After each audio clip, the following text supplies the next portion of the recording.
السلام علیکم ورحمۃ اللہ وبرکاتہ۔ محترم دوستو، آج لوگوں کا تھنکنگ اور مزاج یہ بن چکا ہے کہ اگر ان کے یہاں کوئی بیٹی پیدا ہو جاتی ہے تو وہ بالکل اپنے آپ کو منحوس سمجھنے لگتا ہے، اور اگر ایک کے بعد ایک کئی بیٹیاں ان کے یہاں پیدا ہو جاتی ہے تو وہ بالکل پریشان ہونے لگتا ہے اور یہ سمجھتا ہے کہ دنیا کا سارا بوجھ اسی کے گھر میں آ گیا ہے۔ حالانکہ بیٹی کا دینا، بیٹا کا دینا، یہ سب اللہ رب العزت کے ہاتھ میں ہے، اللہ رب العزت کی قدرت میں ہے۔ جس کو چاہتا ہے اللہ رب العزت بیٹا عطا کرتا ہے،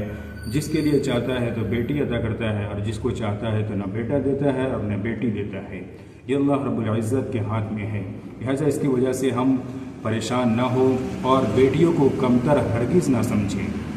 آج کل اکثر دیکھنے میں آیا ہے کہ بیٹوں کے مقابلے میں بیٹیاں ہی ماں باپ کی زیادہ خدمت کرتی ہے، ان کے ساتھ رہتی ہے، ان کے دکھ درد میں شریک رہتی ہے، اور بیٹوں کو تو کیا، بیٹوں کو جب شادی ہو جاتی ہے فوراً الگ ہو جاتے ہیں، ماں باپ سے رشتہ ختم کر لیتے ہیں اور بالکل ان کو علیحدگی کی زندگی گزارنی پڑتی ہے۔ تو آج کے زمانے میں بیٹوں سے زیادہ بیٹیوں کی ہی اہمیت ہے، لہٰذا بیٹی کے پیدا ہونے پر آپ بالکل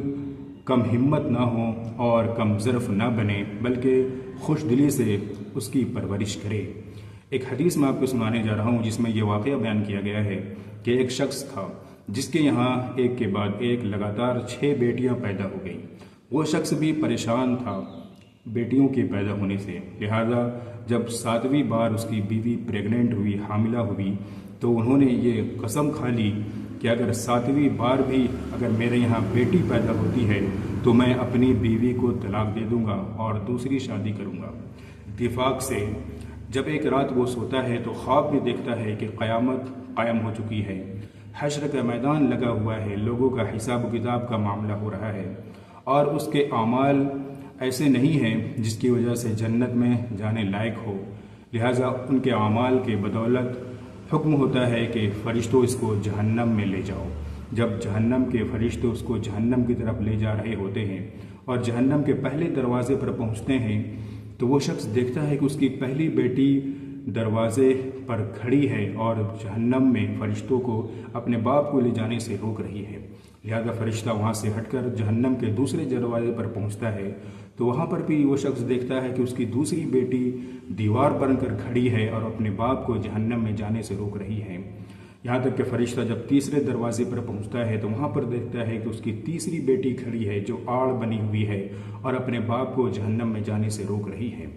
یہاں تک کہ فرشتہ جہنم کے 6 دروازوں پر پہنچتا ہے اور 6 دروازوں پر بھی اس کی 6 بیٹیاں آڑ بن کر کھڑی رہتی ہے اور اپنے باپ کو جہنم میں جانے سے روک رہی ہوتی ہے۔ جب فرشتہ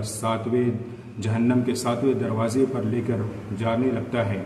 تو وہ شخص بالکل گھبرا جاتا ہے، اس کے پاؤں کانپنے لگتے ہیں، پسینہ پسینہ ہو جاتا ہے، اور اسی گھبراہٹ اور بے چینی میں اس کی نیند کھل جاتی ہے۔ وہ پوری بات سمجھ چکا ہوتا ہے، وہ یہ خیال کر رہا ہوتا ہے کہ اس جہنم کے 7ویں دروازے پر نہ تو اس کی 7ویں بیٹی ہے جو اس کی حفاظت کر سکتی ہے، لہذا اسی گھبراہٹ اور بے چینی میں اس کی جب نیند کھلتی ہے تو فوراً اپنے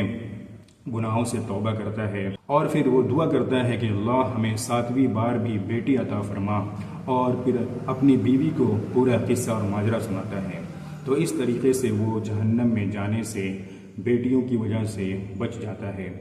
اللہ رب العزت بیٹیوں کو رحمت کہا ہے کہ بیٹیاں جس گھر پیدا ہوتی ہے اس گھر میں رحمت کے دروازے کھلتے ہیں، اس گھر میں رحمت برس رہی ہوتی ہے، لہٰذا اگر آپ کے یہاں بھی کوئی بیٹی پیدا ہو تو اس کی وجہ سے کم ہمت نہ ہو، اپنے آپ کو مایوس نہ سمجھے، بلکہ ان کے خوش دلی سے پرورش کرے۔ اللہ رب العزت ہم تمام کو بات سمجھنے کی توفیق عطا فرمائے، آمین۔ اس ویڈیو کو دوسروں تک بھی ضرور شیئر کریں، جزاک اللہ خیرا۔